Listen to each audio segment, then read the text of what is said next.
We are back for another segment of the Sideline Sessions. That's JJ, I'm Justin. We got our boy Vic on today. We're going to be talking a little bit about the Pelicans. We just ran through free agency a little bit, draft. Let's jump right into the draft, I guess. We got our guys Trey Murphy III from Virginia, Herbert Jones from Alabama. Vic, who's your guy here?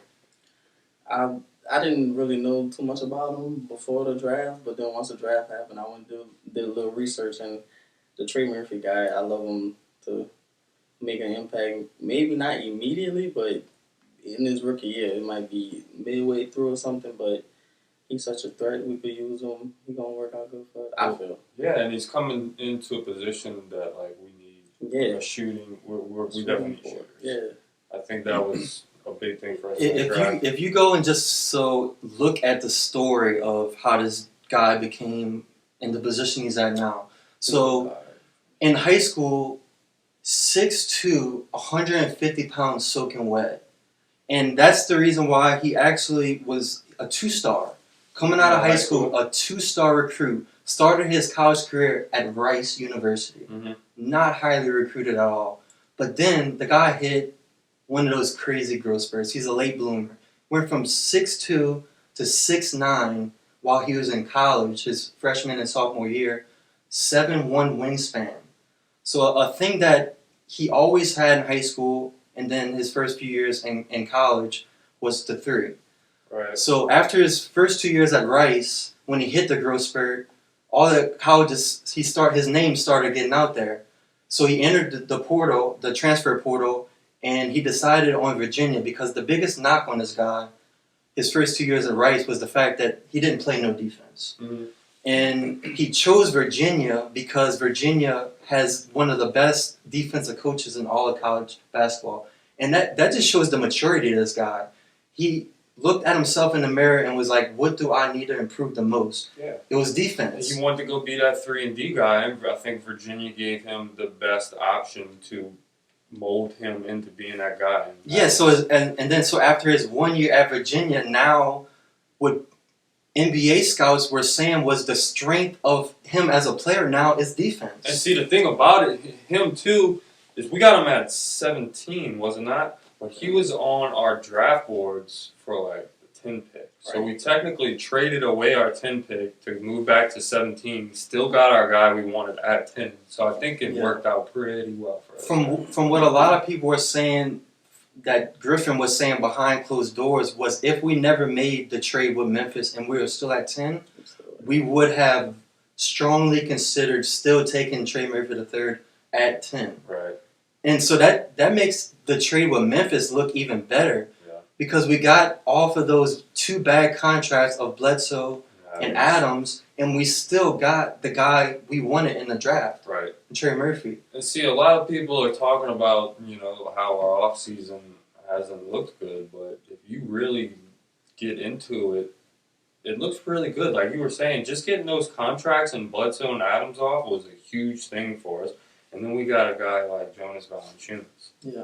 Well, this is the thing where you was talking about how he will contribute very soon. The way he can get on the court immediately is his three-point shooting. Yeah. All right? Just his spot-up threes was like 42%. So the amount of open threes this dude's going to get playing alongside Ingram and Zion. Look, so with Zion and Ingram, their driving ability, I mean, with him shooting like that, if he just hits one, then hits another, so the defense gotta be honest with him now. Yeah. If it just makes their defense take even just a half a step closer to that 3-point line, that's all Zion and Ingram need. Yeah. Really, they don't even need that, but you give them a bigger driving lane by the fact that they have to shade to this guy. Yeah. They have to now shade to him. Exactly. And they can't shade towards Zion or Ingram. That's the way he gets on the court. That's the way he stays on the court is his defense. Yeah. But I think that's what we were hoping J.J. Redick would be like when he was here, to take that shade away from Zion. But the thing with J.J. Redick, his weakness was always defense. Yeah. So you couldn't put him in a game at certain points. Where you're substituting his 3-point shooting for his defense, and you're hoping he's going to be not the best defenders themselves. Yeah. So. Yeah. But I mean, so what Griffin said looks pretty pretty good for, Yeah. for that What Griffins position came for out and said in the offseason, like the 3 things we need to improve on.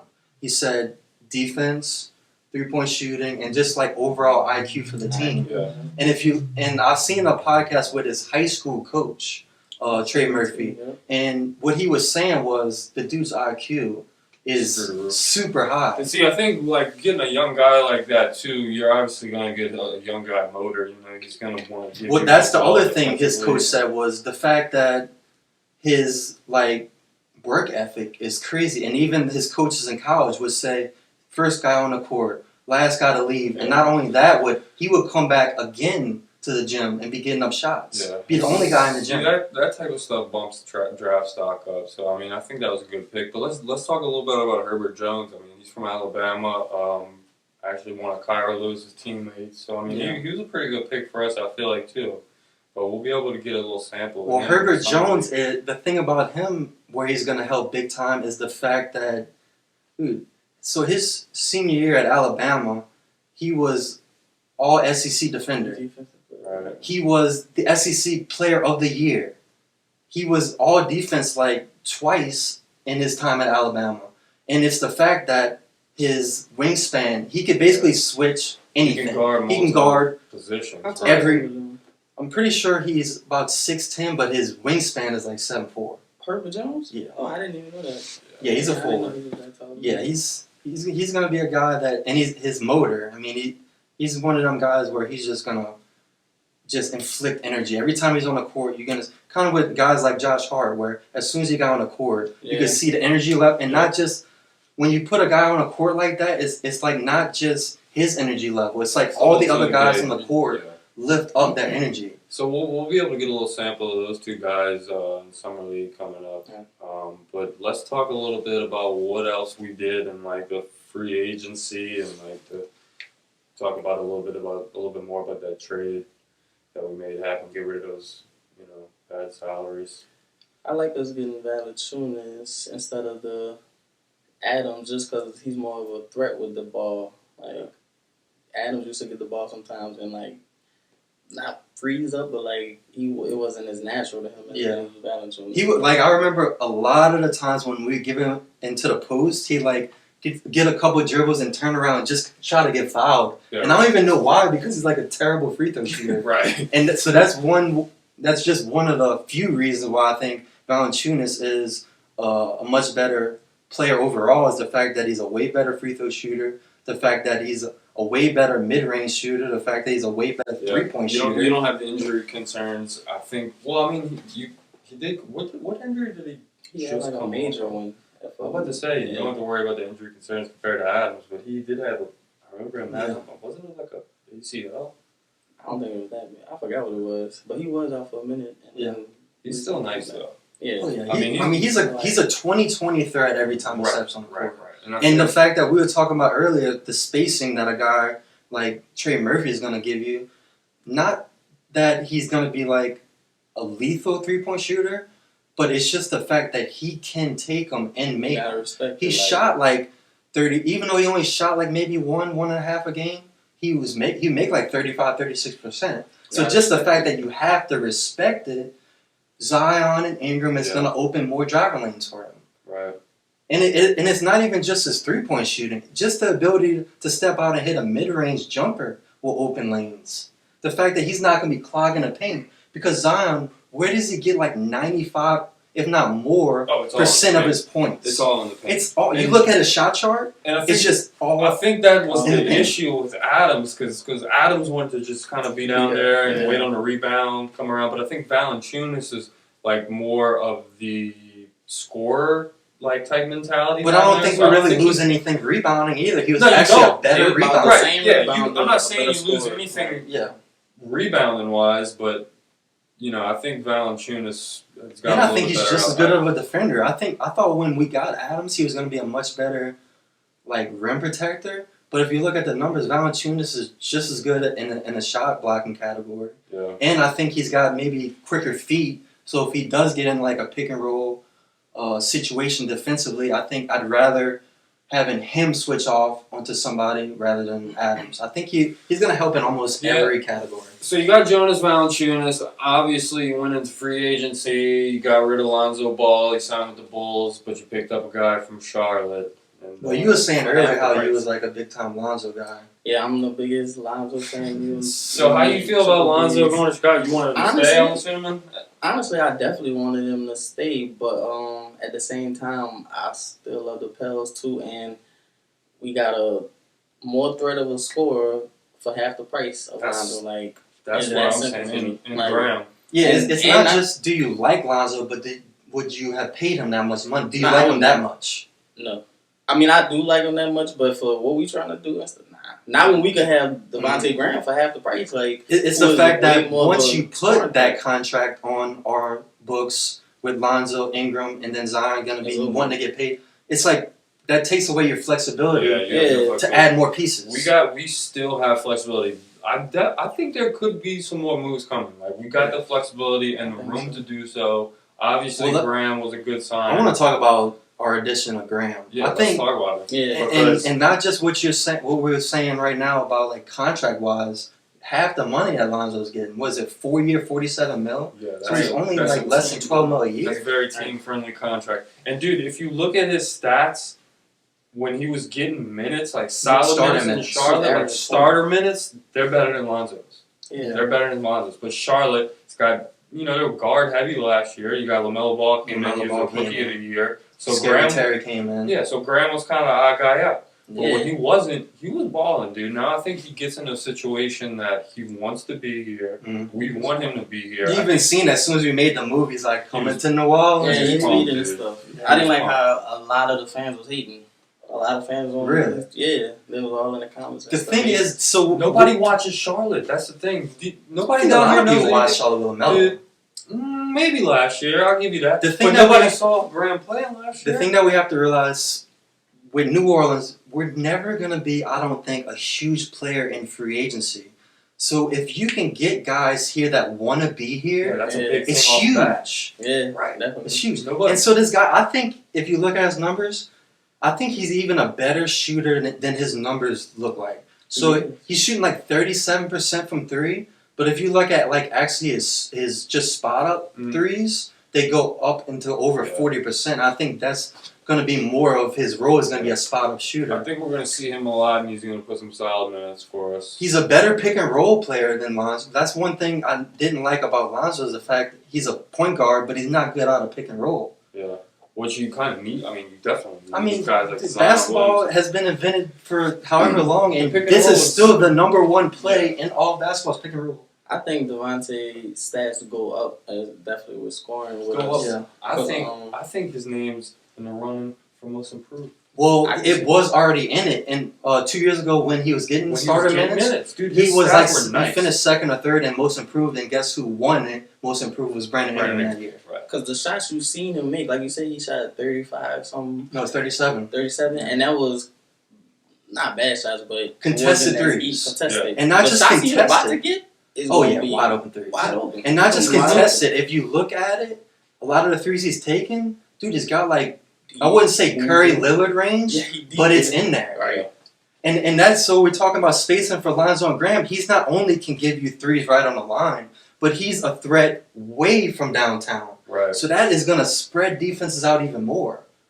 Yeah, so, I'm pretty excited to see him. Eyes. Huge addition. I think it's highly slept on. Everybody's saying we got a terrible offseason, but we got a guy like this. We got Valanciunas. Like, please stop telling people that we have that offseason because we definitely. And even just the other guys we got, I think are going to be like key role players off the bench. And I'm talking about Garrett Temple. I'm talking about Thomas Satoransky. I think they're both solid. Temple, a guy who really wants to be here. Yeah, again. Like a former LSU local guy. Former LSU player. I mean, right. And he's a journeyman too. So we got rid of Adams and Bledsoe, and we got to say that was like our only two vets. So now you bring in Temple. So he's been in the league like 15, 16 years. He's going to be a good locker room guy. Got to. He'll be a good locker room guy. And y'all remember? So when we had Marcus Thornton on the Pelicans, and so that's the last person I can remember the Pelicans or Hornets having from like LSU. Y'all remember every time he hit a three, in the arena, like da da da. Yeah. So y'all already know they bringing that back Yeah, with Garrett I'm Temple. sure they will.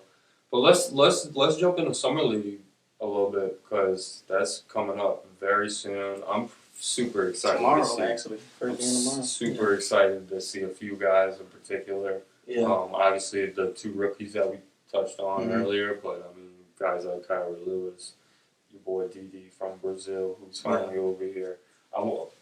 Dude, he had a real good summer league. The last wasn't last year, it was the year before. Right? So our one lone question mark still in free agency is Josh Hart. Yeah. What are we gonna do in sign and trade with Josh Hart? That's still yet to be determined. But guess what Didi Lozada's nickname is? It's the Brazilian Josh Hart. Oh, is it? So even if we let Josh Hart go, we got another Josh Hart. And they give him that nickname because he is that dog on the court. He does inject energy as soon as he gets on. He could shoot. He could defend. I remember last year, was it 2 years? I think it was 2 years. 2 years ago, because I don't even think they had someone. Right, that's what I was asking. I think it was 2 years ago. But dude, this dude was like, he balled out, dude. Yeah. he was like one of those guards that would pick up the opposing guard's full court. Yeah, and, right. be like that. And just Pat Beverly Nat on at their defense. neck the whole Yeah. time. So yeah, I'm pretty excited to see him. Najee Marshall's another one. Nikhil. Nikhil's not not gonna be playing in summer league. Oh, he's not? Oh, And I think the Nikhil's reason gonna be getting starter minutes. I think well, that's what I'm saying too. For this season, I'm excited to see the. do y'all think he's starting? I Nikhil? think if he ain't starting, he's 6 or something Yeah. He close to. If you look at I his think that was the games, reason too that they got rid of Lonzo. They knew they had Nikhil. Mhm. They got Cairo and stuff. Well, I think that's And another even reason they got rid of Graham. Van Gundy too, is because Griffin wants these young guys to get minutes. and getting rid of Bledsoe too, that opens up more minutes for Kyra and Yeah. Nikhil. It all and makes these- sense. I mean, Griffin definitely has got his plan. You know He's what got I'm a saying? plan Like, for sure. Yeah. hopefully it's the right one. Yeah. But we got a guy, Willie Green. Seems like off bad, solid coach. We just heard that we got D'Antoni in the building now, Yeah. which I think is going to give a lot. Well, if of you help look to at Willie Green. Griff- Coaching consultant. What Yeah. Griffin, what he really wants to see, style of play wise, he's always saying pace. Yeah. He wants to have the best pace in the league. And if you look back into the last 20 years, what coach has instilled the highest paced teams in history? It's Mike D'Antoni. And you put him into a role where I don't think he wants to be at his age anymore, like a full-time guy. Right. So we put him as a consultant to a first-time He head can coach just in kind Willie of Green. nudge Willie Green in the right direction. Right. Yeah, what he's going to be around for the most is this upcoming summer league and in training camp to instill plays and ways to raise our pace. What I was telling somebody the other day, I really think he's going to be there basically for Willie Green just to bounce ideas off. Right. Yeah, for And sure. for him to maybe inject some of what he knows works into Willie Green's offensive scheme, because we don't know what that's going to look like. And I mean, yet. so his biggest, what they say is he's not too good at his defense. So he's not the head coach. So we're really gonna just take his ideas about offense. We're not gonna be like, D'Antoni, what you think about defense? Yes. We're not even gonna bring that up. No, keep your defense to yourself. But what you got on offense? What we should do here? Yeah. Yeah. Right. But it'll be interesting. I mean, summer league, But, something to be excited about. So Najee Marshall's another guy Yeah, I'm we'll kind see of what- looking. we'll get He a was sample of a diamond in the rough we found last year. So though last year didn't go as planned, we figured some things out and we Right, found yeah. some things. So Najee Marshall was a guy nobody even really heard of, and this guy's looking like he could be a big time contributor, 3-and-D guy. Obviously on a very team friendly contract also. Oh, yeah. Oh yeah. You ain't worry about that. And so we're talking about Nikhil starting, possibly. If you look at his numbers in the games he started, it's 19 points a game. He cool. And he's not afraid to shoot. Mm-mm. Well, he's definitely not afraid. That's one thing I think we have to go to him and be like, look, maybe shot selection. Dude, if he comes out this year and he's knocking them down, let him Oh, I'm shoot. not going to tell him this. We need all the shooting we can get. Sure, if he's sure. coming out and he's knocking I down like how a Nikhil play, three-point, even when he take bad shots, which he does. Yeah. I mean, he gonna grow. yeah, Like, maybe Fred He not Vincent. scared though. Maybe he spend some time. No, a lot. He was spending time with the guard whisperer, I think, all off season. So Nikhil might come out hot, right? Yeah. Like knocking down these threes, just what we need. I'm excited for him to get minutes. Yeah. Yeah, I think he deserves it. And I think he was one of the guys in that draft that he came out of that everybody was saying, man, he could be like the steal of the draft. Yeah. And he showed right away in that summer league, he was putting up big numbers. Right. Big numbers. And he was not only like putting up big scoring numbers, but this dude's shown like the ability to facilitate also. Yeah. So we'll see what happens, but I mean, let's kind of get to a point here to where we talk about. I just wanted to bring it up. How do you think Zion feels after this free agency and this draft and this trade that was just made? How do you think Zion feels? Because obviously we want Zion to be happy. Yeah, I honestly think he was mad about Lonzo moving on, but at the same time, people, I mean, he's still a little child. Like, you know, you don't like everything that be happening. Like, he just don't know what's best for him. Like, he gonna be happy once next year he see we be winning the games and stuff, though. Yeah, that's gonna change. Winning cures all, like they said. And then when they came in with that Corona year, with that summer league, like Zion, Lonzo, whenever they came and started playing that summer league or whatever, they like it was around Corona or something. So they were like, I feel like they a tight knit group. Like they feel like. But this is the thing. So I was seeing a lot of people around national media talking about like what are you doing? Basically, Zion came out and said, "I want Lonzo back." Right. But the thing is, what do you think Zion is supposed to say? You think they're gonna ask you, "Oh, what do you what do you say? Do you want Lonzo to come back? What is he supposed to say? Oh, I don't want him to come back. Yeah, right. But I think you and I have spoken on this before. I think the national media in the Zion situation is a little bit touchy because I think the national media wants Zion in a big market. Yeah, they're trying to get him away from him. They're injecting all this fake news, like, oh, Zion's family. Zion uncle don't like. Man, what the hell? I read a headline. I really be saying that. If I doubt Zion's family is calling up ESPN reporters. And that man's a grown man also. Like, what, dude? Your parents don't. I mean, they might have a little impact in his ear, but he's a grown man. He makes his own decisions. And from what I've heard, like from what we've seen, Zion's family, they seem like good people. Oh yeah, and they're like solid and like obviously raised a good dude. Like Zion's a freaking. It's just the fact that, dude, Zion. They want him in New York or LA or Well, Miami. it's the fact that Zion, he's legit ready to win championships now. We need the numbers he's so. We need to be in the playoffs. Yeah, so his family's looking at like, man, like, so his mom always came out and said when Zion was coming up, I'm showing him videos of Jordan, I'm showing him videos of Larry Bird, all the greats. Right. So you got to think Zion is one of the things that he thinks about a lot of it is his legacy when it's all said and done. And so maybe when he's thinking about, man, like I need to go somewhere else because this team doesn't build anything around me, is the fact that he wants a lot of championships. When it's all said and done, he wants to be in there of top players of all time. So we definitely, I mean, we have to show that we at least improve every year. Yeah, I think if we could show we improve every year, he'll be all right. I think there's still some moves to be made.